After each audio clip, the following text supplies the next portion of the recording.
All right, here we go. Hey guys, so gonna be doing a little video today on. We normally do some community work throughout the city. It's been we've been in quarantine. Today is, oh man, I don't even know the days anymore. We are on May 6th, 2020. So if you know that we are in quarantine, so everybody should be continue to keep social distancing. I know we're opening up some businesses now, but still continue to social distance. But I wanted to at least take some time to do a little community activity, and I guess this can actually go out to more than just the community here in San Antonio. We'll send it all out, I guess, around the world, really, right, the internet. So we'll see how that works out. But we're going to be talking about the benefits of physical, the benefits of physical exercise on our health and well-being. Physical activity on our health and well-being. So that is something that, it seems like, duh, I kind of already have all the answers that I need in regards to that. I know I need to move, and then it's going to help me, and I'm going to get stronger, or I'm going to be able to run further, and so forth. So those are probably the two main ones we talk about all the time. When we talk about physical activity, we talk about, strength and cardiovascular. And we are going to cover those just a bit, just so that in case you don't know that that's going to help your strength and how that really works a little further, and what that really is going to do for you long term. And then, of course, your cardiovascular system as well. And we'll cover that some more. But I want to start with the popular one that we know, another one, that why we exercise, why physical activity is beneficial for our well-being and for our health. And that's going to be maintaining weight, right? Weight management. And the big thing with weight management is, we know physical activity, obviously you're going to burn calories. We know you're going to build some muscle. So now you're going to raise your basal metabolic rate, your at rest, your calories you burn at rest. You're going to be raising that up as well. We know that you're going to be from a standpoint of just trying to stay active, just you can be doing that. Those two things are going to be either aerobic exercise, right, for your cardiovascular, or they're going to be resistance training or strength training for your muscle development. It was an interesting article that I read with the National Institute on Aging, and how it promotes. It's going to be helping us with our bone density, and how it's going to be promoting bone density as well. So having bone density being a big factor. But when it comes to weight loss, the biggest thing we're going to be doing in weight management is that the National Institute of Aging basically tells us that it's not only going to help us lose weight, but more importantly, the fact that you're exercising, somebody's like, well, I'm not losing as much weight as I want, I'm not losing as much weight as I want. But the main thing that it really is doing is helping you. Imagine if you're not doing anything. A lot of people now work at, sitting down, and they're not working.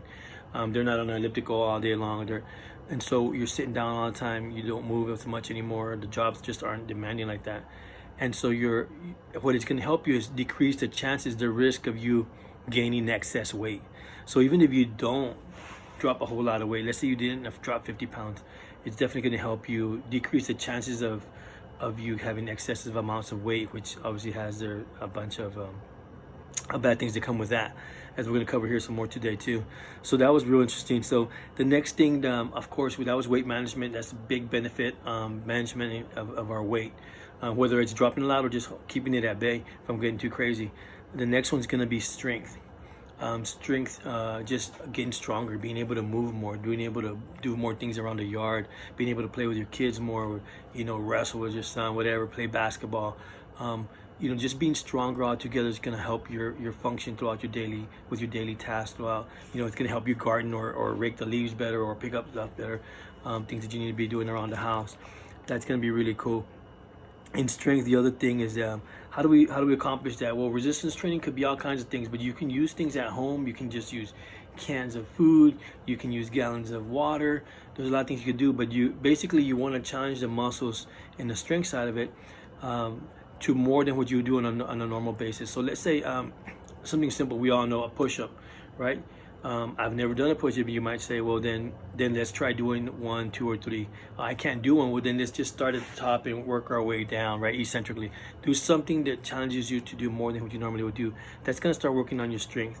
Of course, before any of the exercises you want to start on, let's be cautious. And if you have injuries or things like that, conditions, then let's check with your doctor before you get started on anything. Make sure you do that. That's going to be step 1. The other thing about strength that I liked, this was a pretty exciting one for me when I read this. The Journal of Endocrinology and Metabolism had the resistant exercise helps preserve bone and muscle mass. Obviously, we know what it does for muscles. We've heard a lot about what it does for our bone density. But the biggest thing that, talking again about people are sitting a whole lot more and more adults at earlier ages are having conditions of osteosarcopenia, right? Osteosarcopenia, which is now a new condition, which is not just bone loss, but bone and muscle loss. So you'll see a lot of folks that are losing muscle, and so they're not only in excess in weight, but they're excess in weight, but they even have a lot less bone and a lot less muscle to hold them up. So obviously, what does that do? It really impacts your function. If you're an older adult, that's going to get you in a nursing home, or be immobile, or stuck at home in a chair and not be able to do lots of things. It's also going to mean that you're going to have more issues with falls and things to that effect, because it's going to, not having enough strength affects you in many other ways as well. So that was just the interesting part. That was really key for me. So another benefit of exercise, right? Gaining strength, getting something. So the next one is going to be cardiorespiratory health. Cardio. You hear it a lot of the way for cardiovascular health, cardiorespiratory health. Basically, it's working the heart, the lungs, and your circulatory system.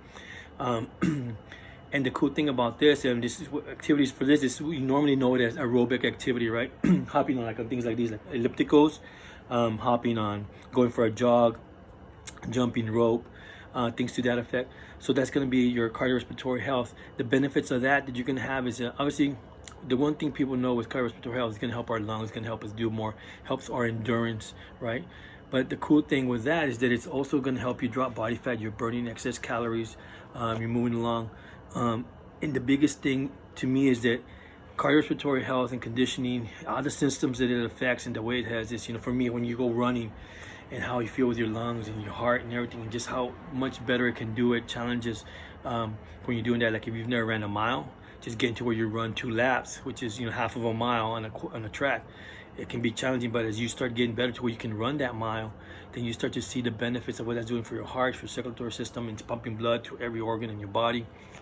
It's just significant, and that has the biggest impact on things like heart disease, hypertension, diabetes, and even cancer. So you'll see, if you don't want to do strength training, at least get some cardiorespiratory conditioning going out there, because those are among the top 3 killers in the U.S. when it comes to conditions that we have in here in the United States. So that's going to be cardiorespiratory benefit. It's going to be cardiorespiratory benefit, right? Health benefit.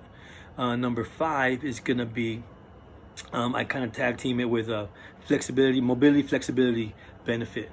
So doing strength training and jogging, doing aerobic training is not going to do a lot for your mobility. You actually have to really focus and address that. So you want to be doing some stretching.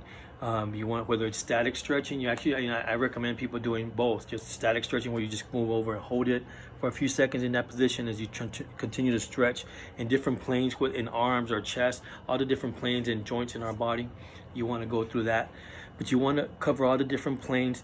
But you also want to make sure that you're doing also dynamic stretching. So in other words, like leg swings, where you swing your legs back and forth, something with a little more movement. That's going to be really good too. Start off slow. Don't be swinging it really hard and fast. Start off nice and easy, nice and slow. You want to get that movement going, just so that you can improve your mobility. If you want to do other things that I think, to me, in the mobility aspect, I know we talk about core work. Well, I don't like just core work by itself, although that's great. Definitely do that, and the strength side of it. But I like core work with mobility, because that really starts putting movement with resistance, and that really starts making some things happen. So that's why we like to use the TRX quite a bit, because we go through movements, and a lot of TRX stuff, we're actually moving through ranges of motion and get some flexibility portion of that. So So that's going to be an excellent one. Next one, mobility and flexibility. That's going to be really changing everything for you. The biggest thing about that I want you to take away from that, if you don't stretch right now, is that mobility and flexibility are big when it comes to injury prevention. A lot of the injuries people have, whether they're runners or whether they're in the gym strength training, or whether they're CrossFitters, whether they're track people, it's going to be flexibility and mobility. That's going to really be a big key part keeping you from getting injured more frequently or at all, for that matter. So look at mobility, flexibility for that. The next one's going to be a benefit that we have from physical activity. Is going to be the benefit that I call the psychosocial activity, right? Psychosocial activity. I know with a name like that, right? I mean, you might be like, I don't think I want that benefit. But in psychosocial benefit, it really here recently has got me really excited on some research I was doing, and mainly because of this TED Talk that I saw, and there's a lot of other studies that I've been seeing, but this TED Talk, Dr. Wendy Suzuki, really got me all pumped up. She basically said, all exercise has an immediate positive benefit on your brain. Immediate. So you're saying like, well, how long, with exercise, with weight loss, with strength, with endurance, with weight management, all those other benefits I just talked about, we're gonna have some time lapse before we see some of the benefit, right? But with our brain, which I would have never given it much thought, but with our brain, the benefit is like that, instantaneous. So that got me excited. So obviously I kept diving in, looking at more exercises and so forth. So the good thing with that TED Talk is that mood changing, energy boosting hormones happen right away. Those are instant. You're gonna have right within your workout, you're gonna have increase of these neurotransmitters right away. Those are gonna be dopamine, serotonin, and noradrenaline, and right away your mood's elevated, your energy is elevated, and that gets you going. The other part of this brain, of this psychosocial portion that got me excited, that Miss Dr. Wendy Suzuki was talking about, was there's this part in our brain called the hippocampus. It's in our deep in our temporal portion of our brain, and as soon as you exercise, you start exercising, you start producing new brain cells, new neurons, right? Brain cells. And so the exercise not only helps you produce more brain cells, but it helps preserve the brain cells that you have already in our body, in our brain. So then you're gonna have a bigger, more volume in your brain, in that area, in the hippocampus, that's responsible for a lot of just, your attention, your memory, long-term memory, just being able to be more focused. And it's just huge. It's a game changer. So a lot of research in the past, I remember they thought whatever brain cells you were born with, that's what you got. And usually as you turn into an adult, usually like around in the 20s, I remember them talking about that, you start losing brain cells. And so now we've learned that that's not true. And more importantly, that you get more brain cells, and you can add more brain cells just by going and exercising. I'll tell you what, that got me pretty excited right there. You can have a bigger, better, stronger brain. Obviously, that's going to be huge for all the conditions that we get as we age. Doesn't mean we're not going to have them, but imagine if you have a stronger brain, what that benefit that's going to be for that. So, and then we have the social part of the psychosocial, and that to me is really what puts it all together. I feel that really is what helps you harness exercise for a long term. When you can grab hold of the social aspect of that psychosocial thing I talk about, is when you're gonna have, how do you get to the social aspect part of it? That's you going to work out with your spouse. That's you starting a workout program with a brother or sister, a friend, or even in a group, which has become real popular with, either group classes at a gym or CrossFit classes, or boot camps like we do out in the park. You create some strength that really harnesses you to really have long-term success. When we talk about different things as far as benefit, the well-being, that social side of us as human beings is really huge. And so just something that we don't do alone, that we do it with other people somehow, is really cool. So that's why sometimes people like to go into the gym, because even though you may not work out with, the folks that you know there, it really does help to have friends and people that acquaintances you may call them. But if you go a long time and you stay consistent, you're really going to make some good friendships there at the gym too. And so that's going to be really cool. So that social aspect, and how does that happen? There's a couple key points that I think. Number one, it motivates you. You get motivated when you see somebody that you've heard, she was at a heavier weight and she did more, or you heard that she wasn't as strong and now you see her and she's very strong now, and she may be somebody that may even be older than you, and you're like, wow, if she can do it, then I certainly can do it.